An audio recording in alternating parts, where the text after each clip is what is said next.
Good afternoon, everyone, and welcome back from lunch. It's good to see you all here. As I just said, it's going to be an interactive session to try and keep you awake and digesting that food.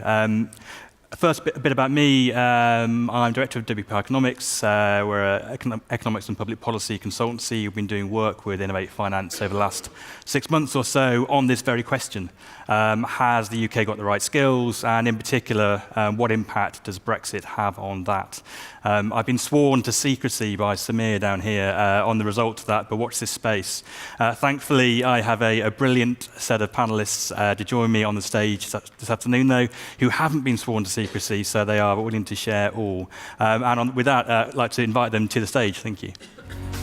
So, a session on FinTech and UK skills. Very much looking to explore the existing skills base in the UK, how businesses go about recruiting, retaining their talent, and the challenges that lie ahead. I'm determined not to focus on Brexit, on that B word, but I'm sure it will come up at some point during the conversation, but I'm going to try and avoid that for as long as possible. What I'm going to do first is ask the panelists to introduce themselves and give us their kind of top-line elevator pitch on has Britain got talent? Axelle. Thank you. Axelle Sznajer. I'm a partner with Egon Zehnder. We are an executive search and leadership advisory firm, and I'm a partner with the London team and head up of FinTech practice for Europe. So on the question as to whether Britain's got talent, it's a clear yes. However, in my view, the question has shifted from attracting and retaining talent from spotting and attracting potential. Thank you very much. And we'll talk more about that later. Good. Thank you. My name's Julian Wragg. I'm Vice President for Pluralsight. Pluralsight is a SaaS technology learning platform aimed specifically at tech professionals. It combines assessment with over 7,000 online courses covering the SCAM area, security, cloud, analytics and mobile. And they're delivered by the world's leading technical experts. We work with companies across the fintech sector, companies like Barclays, Société Générale, Credit Suisse, Nationwide, and so on. The question, does Britain have talent? I feel like I'm on a talent show here. Yes, of course, Britain has got talent. I think the wider issue, the problem is, do we have that we have insufficient talent to meet demand. We work with very large companies, and CIOs we speak to continually say this is one of the biggest issues they're facing. Thank you very much. Thanks, Sam Stamp, I'm a director at Freeformers. We're a workforce transformation company. We work with organizations big and small to make sure that they have confidence their people can execute against their digital strategies. For every person that we train in a corporate or client environment, we then work with a young person out of educational employment or training and give them the same training for free. So we're very much looking at how can we expand and build on the talent base, because I think, again, as everyone said, the answer is obviously yes, we do have talent. What matters more, talent or effort? What matters more, talent or attributes? I think there's lots of talent, but is there enough? That's the question. Thank you very much. I should have also said at the start that please do send in your questions via the app. I have a very technical iPad here, which I'm sure I will work with skill. Let's see. First of all, though, going to go to the first of the interactive polling questions to get your view on this headline question, and that's very much how many in thousands. What's the shortfall of STEM skilled workers in the UK at the moment? Well, you'll be pleased to know that the majority, or the largest number of people, chose the right answer of 40,000. So congratulations to you. I guess that just shows that you've got a good feel that we do have a skill shortage in the UK in the STEM sector. What I'm going to move on to ask now, though, is you weren't talking so much about skills or qualifications, you were talking about potential. So what do you mean by that, Axelle? So if we look at it from a context perspective, there's no question that every activity in financial services has been disrupted. Disruption is not just about creating a new product or just a nice, interesting app. It's really understanding that customers and institutions have a choice and then becoming much more sophisticated in how they want their demands to be fulfilled. So disruption in fintech is not just about technology, it's about completely changing the business model in order to have a much more consumer-oriented approach, and that has an impact on leadership. So in order to know what you're hiring for, you need to know what you're solving for. And that's changing. The environment is constantly changing and adapting. So it's really good to look at competencies and experiences. These are good assets. But at the end of the day, what you want is individuals who have the potential to succeed in a completely different and changing environment. And there are different ways to look at it. I know yesterday a lot of people have talked about curiosity, for example. And that's definitely an element around potential. So the curiosity about what's out there. But importantly, it's also about curiosity around oneself. What's my leadership style? How do I evolve my leadership? How do I apply this iterative thinking to actually my own leadership? And that's curiosity. We assess potential around elements around determination as well. You need to push things through. It's really, really hard. Lots of people, think about digital transformation but haven't done it. So how do you have that relentless drive? You need to connect the dots. You need to be able to think more broadly. And lastly, but importantly, is the engagement. How do you win hearts and minds of people to drive this digital transformation that is across the organization and sometimes beyond your own functional area? And that's important to know how to connect both hearts and minds. So these thinking around potential, I believe, really help you think, how do I attract people who are able to adapt to a changing environment and continue to drive forward?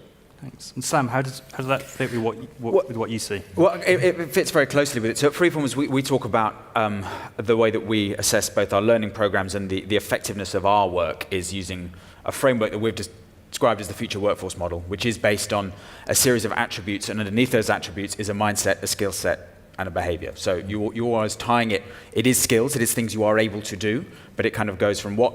And I think Axelle made a really good point of we need to think about what you want people to achieve. What is it that you're looking for the talent to be able to do? Therefore, what behaviors do they need to do in order to enact that change? What skills do they need? And then crucially, what mindset do they need to know that actually their skills might be out of date tomorrow? We talk about a half-life of skills. Knowing everything now about DLT might be completely out of date in a month, and it might be dangerously out of date in a month.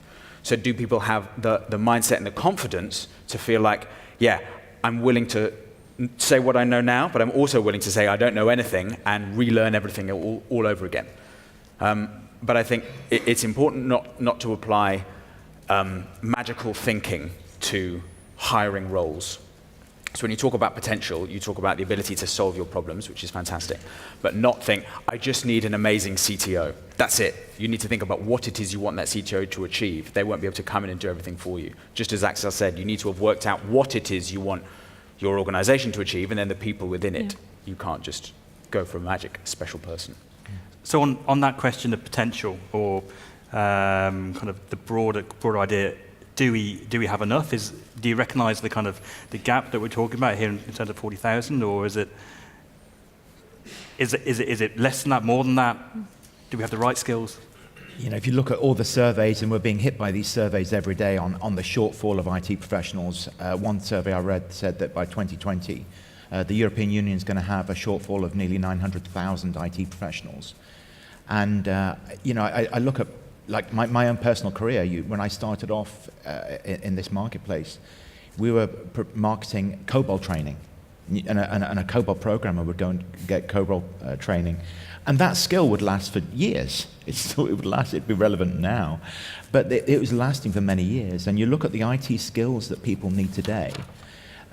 We talk about the fact that 50% of your IT skills will be irrelevant within 2 years. So it means unless you are continuously learning, you're not going to keep up.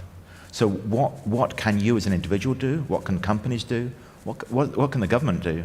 I think there needs to be both short-term and long-term plans to change this mindset. And on that point, is there something, what can businesses do in this ever-changing environment where new skills, new approaches are needed all the time? What can firms do to actually tackle that? Axelle? Yeah, I mean, the question is going to be, how do you actually look for it? It's probably less, do you have potential? Because you don't know until you're ready to look for it.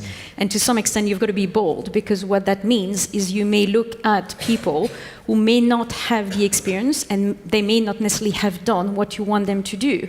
But by thinking about their potential and looking at it in a very structured way, you're actually bringing them for what they are going to do, as opposed to what they've done in the past. And you've got to be bold, because it's a leap of faith to some extent.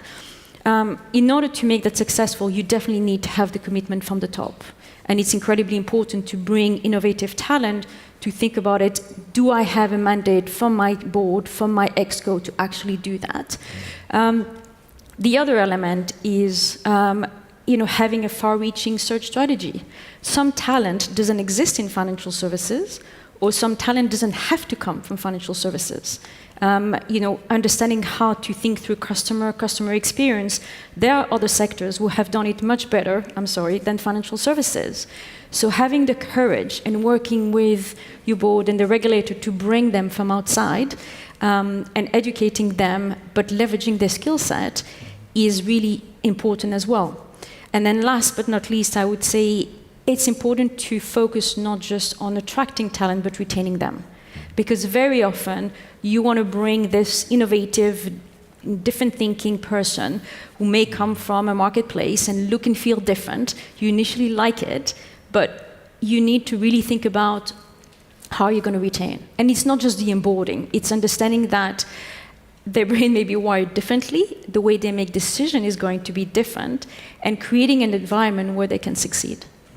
So we have a question from the audience, and I think a couple of people are worried out there. So the question which has been light is, how can these talented people understand when their skills have become obsolescent? So how do they understand their own half-life, and what can they do about it, I guess? So you were talking about the half-life of skills. Sam, do you want to have a go? Yeah, I mean,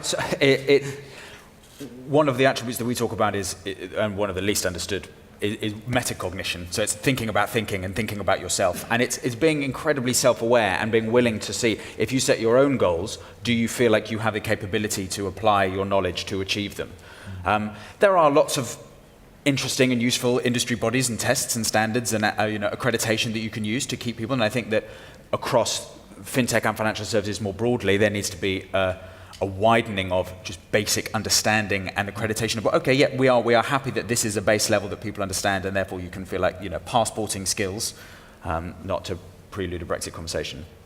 But I think that it is a case of you will never be as up to date as you could be.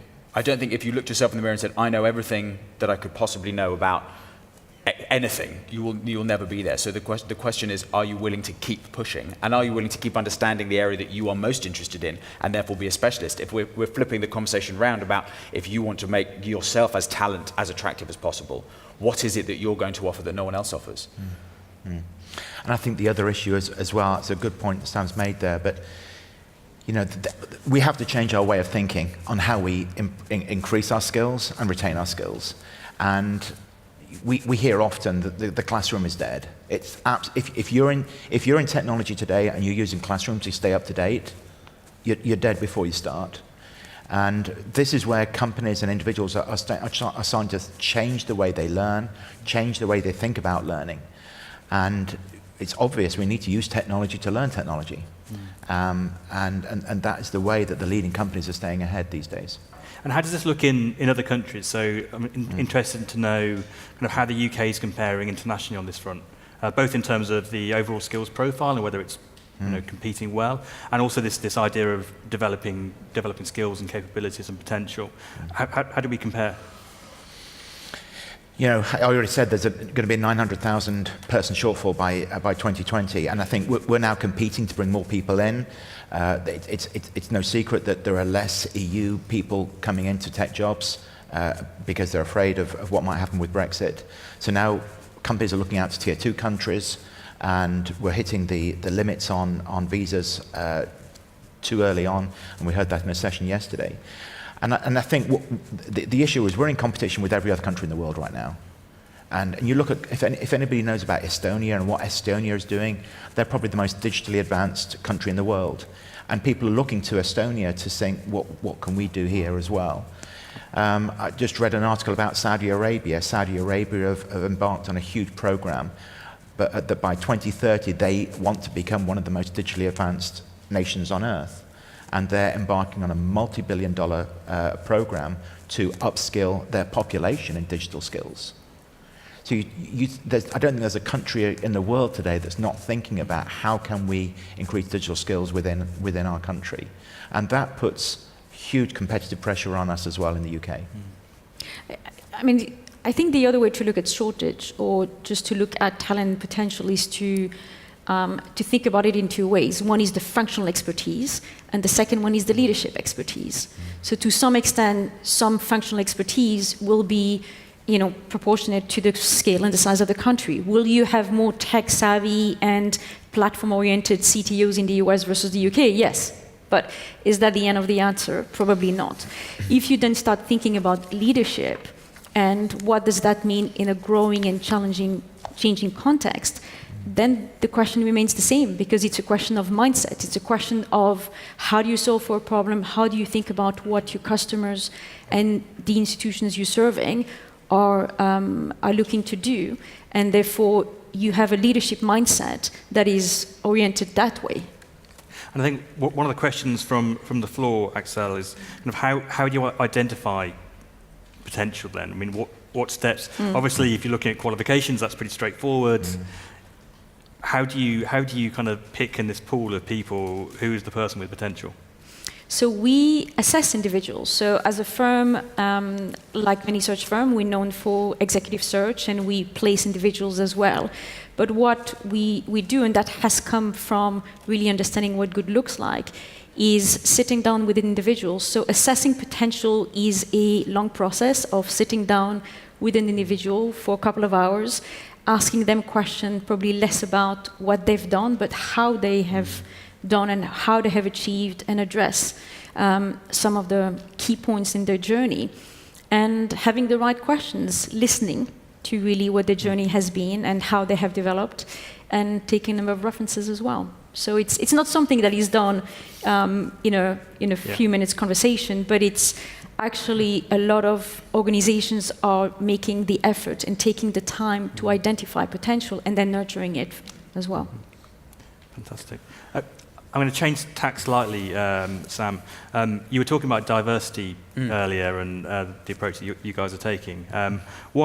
One area, obviously, and I think this kind of touches on the potential side of things. Actually, if you start measuring potential, recruiting on potential, actually it broadens the range of people you might consider for a post. So I want to talk a bit about diversity and how important that is to filling the skills gap. Before that, we're going to go to a second interactive question on this issue of diversity. Hopefully come up on the screen.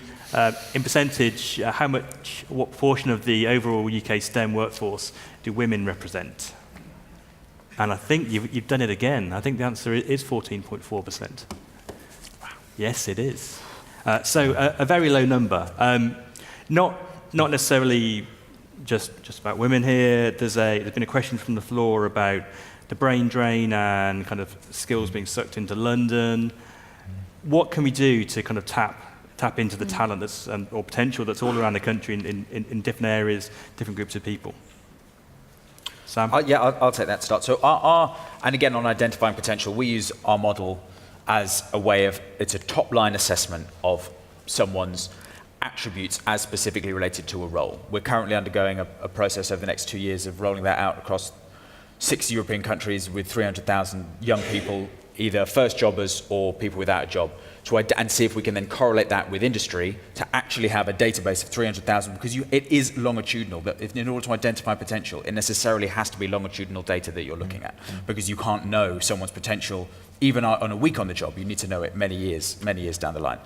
So to Axelle's point, it's not easy. If there was a magic solution, then everyone would be hiring the right people all the time.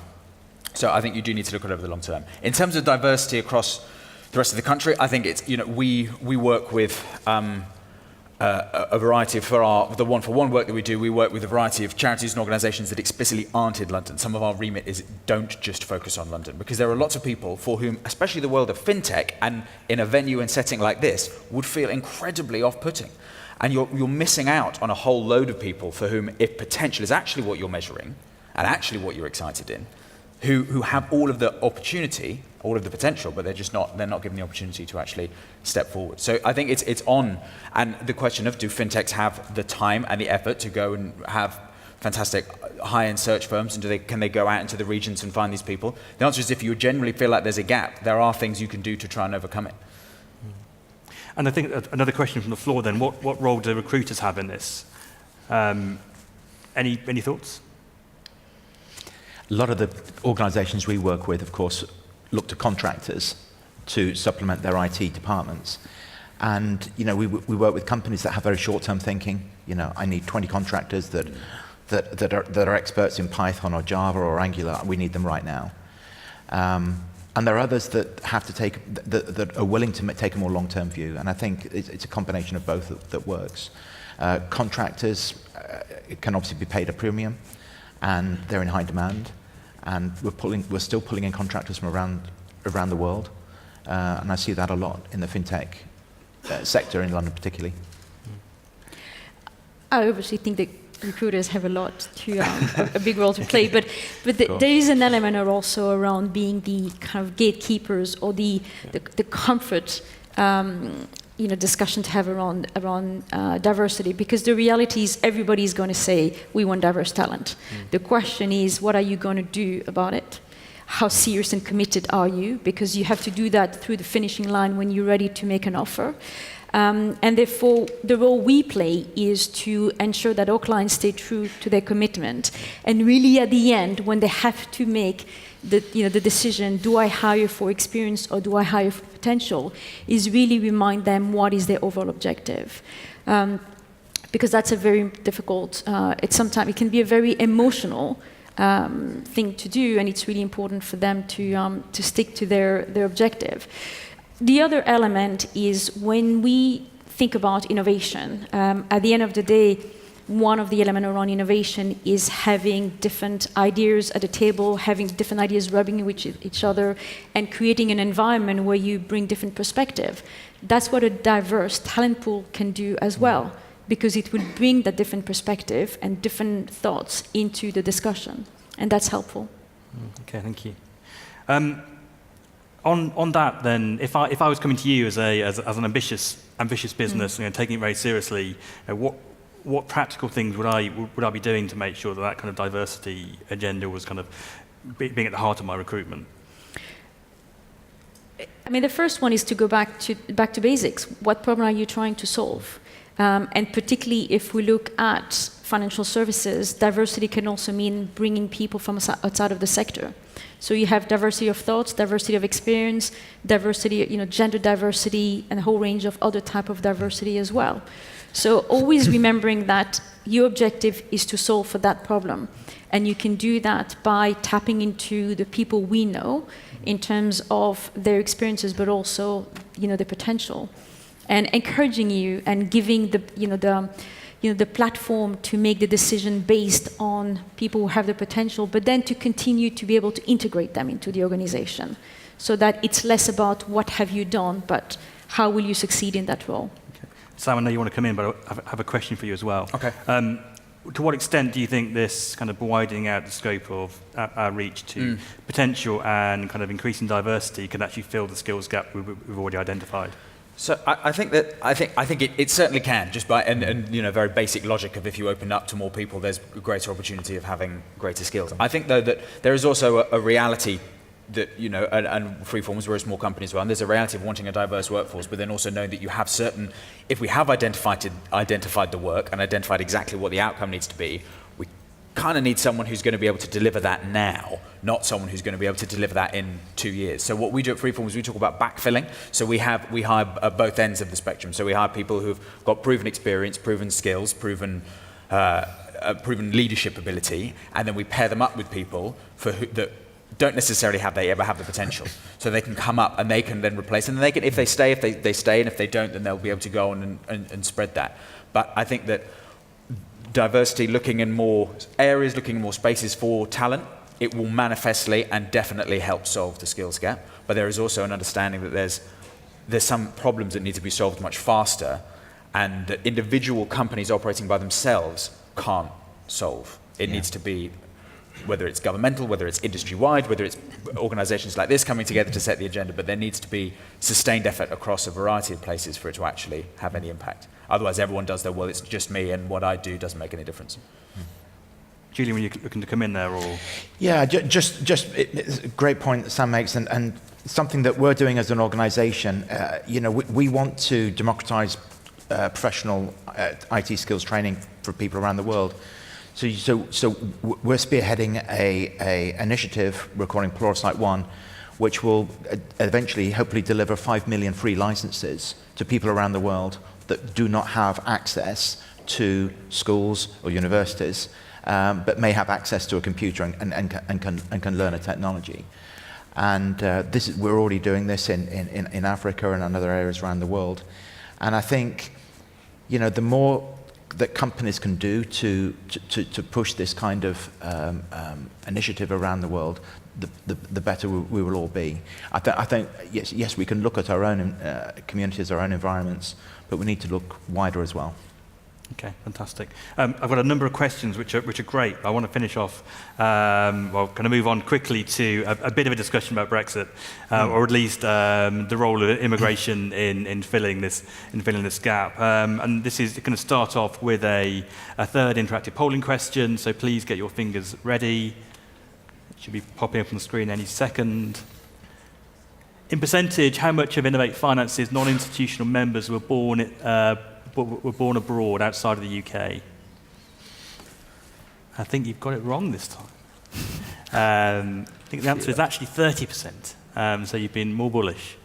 So certainly from the research that we've done as well, 30% doesn't sound out of the ordinary, and actually there's a huge role of the research we've done, a huge role of migrant workforce in both the EEA and outside of the EEA in the fintech sector.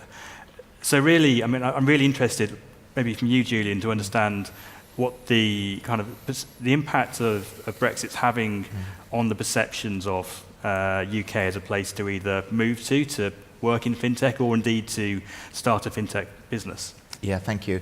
I think it's the uncertainty around Brexit that's hitting most of the large organizations who rely on technology to run their business. And as I said before, when they're recruiting and looking to retain talent, it's no secret that we are losing, that there's less people coming into the UK from the European Union to work in the tech sector. Those are facts. And the reason for that is the uncertainty over the whole issue. So this is putting a real strain on fintech organizations to find more creative solutions. And you and I were in a session yesterday where a young guy running a company in the UK lost 3 of his developers. Do you remember him saying that? And they chose to go back to Australia, where they were from, and he just decided to keep them employed, but from Australia, and set up an office in Sydney. And I think we're going to see more of that. People have to be more creative to address that, and it's all about the uncertainty. Going back to that session again yesterday, I thought one really interesting point was around, there's a huge amount of uncertainty in a number of countries across the world. The issues that we're facing around immigration and kind of a changing rhetoric around that isn't just about the UK. So is it worse in the UK, or is this something we can tackle? Or is how damaging is it compared to the kind of other countries? Difficult to say. I think every country is facing the same issue on recruitment and retaining talent in the IT sector. It's not an issue that's unique to us. Brexit isn't helping that, and the uncertainty certainly isn't helping us at all. Okay, great. I'd say and part of me feels like the Australia example is a brilliant one. There's a positive opportunity to work remotely and be in a globalized world where we are connected, in a fintech world where it's all about breaking down boundaries in traditional old school institutions that weren't able to operate across borders. there's perhaps actually just an opportunity for us to say, well, we need to spread the talent rather than trying to hone it in just on London. And I think it's also, and arguably, it's short-sighted to say, well, if we like to see it as a zero-sum game sort of, or rather, it is a zero-sum game. If we take talent from Estonia, then there isn't talent in Tallinn. And if it should be more of a case of can we spread the talent across as many places as possible. And I don't know how many people use Slack, and I don't know if you've read the full Slack How to Work Remotely guide. It's actually really good. And it's doable in a world where you're focusing on what it is you will collectively want to achieve, and there's a purpose for everyone joining together. It's not just people clocking in and clocking out. So part of me feels like there's an opportunity to be excited about it. I agree with that. I think it's difficult to see the impact of Brexit versus the impact of actually changing business models. I mean, you need to have the CEO at the top and then kind of model, being pushed down, even with very engaging and visionary CEOs. And the models are being changed simply because technology enables people to contribute and to operate in a completely different environment as well. So there is something about where has the power shifted within an organization. I mean, the engineers used to be more in the back room. They're now basically at the forefront, developing products, engaging with customers. That in itself is a completely different corporate model that also has an impact. And if you couple that with the ability to work remotely and engage, through different technology medias, you don't necessarily need to be in one single environment. Super. Or location. Thank you. I'm going to move away swiftly from Brexit, having the token 5 minutes on it. What I want to focus on now for the last few minutes we have is very much kind of the future and how to ensure that UK FinTech does manage to get and retain the talent that it needs. I'm going to tie up a couple of the questions we've had from the audience here, and open to suggestions who wants to answer. Essentially, there's a couple of questions around the sorts of human capital challenges that growing fintech and particularly fast-growing fintech firms are facing. What are the kind of challenges that you've observed from these businesses, and kind of what skills shortages or human capital shortages are there, and how can they be tackled? Sam? Yeah. So I think in a fast-growing and small company, obviously every hire carries with it a far greater degree of risk.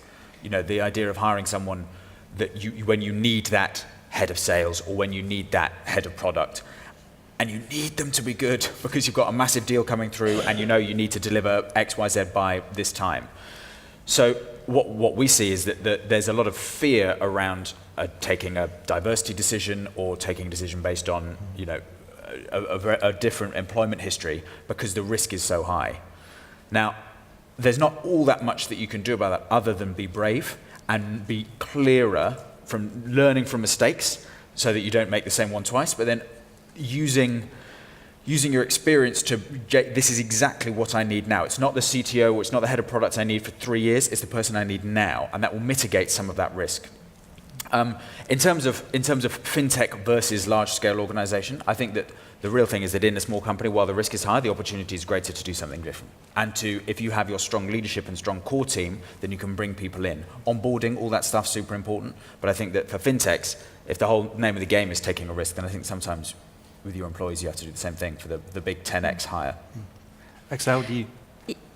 Yeah, so lots of similar comments. What I think is fascinating is if you really think about and listen to the challenges that people are, our clients are grappling in terms of talent and potential and leadership, you hear the same theme, whether it's the large established organization or the smaller ones. So these discussions around how do I bring disruptive talent, how do I continue to be consumer oriented, how do I hire for potential, do I have people who have done it or not? It's exactly the same theme and the same topic, whether you're a large established or a smaller one. And the key is to collaborate. What do I need to do in-house? What do I collaborate and engage? And I think collaboration is the main game here. The other element is culture. because the large organizations know they're going to be disrupted and want to bring that different talent, but they don't know how to integrate. The smaller organization would like to bring people from more established organizations because they bring the know-how, the best practice, but they're incredibly worried about the culture and the impact it's going to have on them, particularly from an entrepreneurial standpoint. So the thinking is really, when you look at hiring and at talent, think about it with a broader lens. How do you keep your culture, how do you change part of the culture that you want to adapt? But it's much broader than just the role you hire for. Julian? Yeah, it's making me think as well. These are really great points, but I think no organization wants to be the next Kodak, the next Blockbuster. You know, and when we're working with CIOs and CEOs, they keep talking about innovation. They're looking for not just somebody who can program in Python. They're looking for creative people. And I mentioned this over dinner last night. My niece has a degree in art, yet she's now a Python programmer. And I think, because she's incredibly creative. And I think organizations are really seeking people who can be innovative and can think ahead and can take the company to help them meet their business objectives over the next 2 to 5 years. As someone who spends most of their time in Westminster, I've been reassured a little bit so far that no one's mentioned anything that the government can do. Given up on that, I think. I'm going to leave a question with you, and perhaps kind of finish that off with kind of a round of comments on that point, or more generally what the key thing is. What I'd like you to do is just comment on, I guess, what your number one thing overall that could kind of really help this agenda, and then also what the government can do to support that if it's not the one thing that you want to talk about. Perhaps start from the other end, Sam. Sorry, Sam, that's really mean. No, it's good. I like. So I think the one thing the government could do is genuinely, I think, is offer the, especially for small companies, is to offer that employee support that benefits maternity leave, paternity leave that big organisations have built in. If they can cover that for the smaller organisations, then that takes away one element of risk for those smaller organisations, and it gives them the chance to actually experiment and hire and use the people that they want to achieve the goals that they want. That would be the one thing. That's not just about diversity and talent in fintech. That's full stop for small companies, I think. In terms of what I'd like to leave, it is to think about attributes over skills, and to think about, but also to genuinely accept that sometimes the reality is you need specific actions right now, and how can you use and leverage that to enable other people in your organization to make sure that you don't have that gap in the future. I think we're yet to see the effects, the positive impact from the government apprenticeship scheme. I think, you know, it's still early days on that, but I'd like to think that that's going to have a positive impact on the UK economy. I know the UK government's putting a lot of digital initiatives in place as well to digitize many government elements, and that obviously takes time. But at the end of the day, I think it's all about helping organizations and getting in at the school level, helping school leavers, university leavers, and making it easier for organizations to get access to the right skills. Axelle? So without repeating what was said before, to which I completely agree, I would say two things. It's back to the theme of giving the confidence to companies to hire for the potential versus the experience. And the second thing as well, in a pure fintech context, is encouraging organizations for the right role to hire outside of the sector. And that could actually be within the executive level or even at board level. And having done a lot of board work as well, I know that the government is incredibly supportive of that. You need to have the right approach and the right credential, but looking outside of financial services is not necessarily a bad thing to do. And the government supporting that, which I know they do in the right case, is incredibly important. Thank you very much. A very well-behaved panel. We stuck their final comments 2 times, so we are very much on time. Before thanking the panel for the contributions, I found it incredibly interesting, so thank you. I think it's fair to say that Britain certainly does have talent, probably not enough of it. that we need to start thinking differently about talent, think about attributes, potential, not just about skills or qualifications. Thankfully, for my part, certainly spending most of my life talking about government policy, government does have some role in this, but also has a really strong role for all of you in the room to play in terms of taking the right approach, nurturing talent, and making sure you're recruiting in the right way and really driving the potential of the UK forward. So with that, I'd like to thank our panelists in the usual way, and have a good afternoon. Thank you. Thank you. Thank you.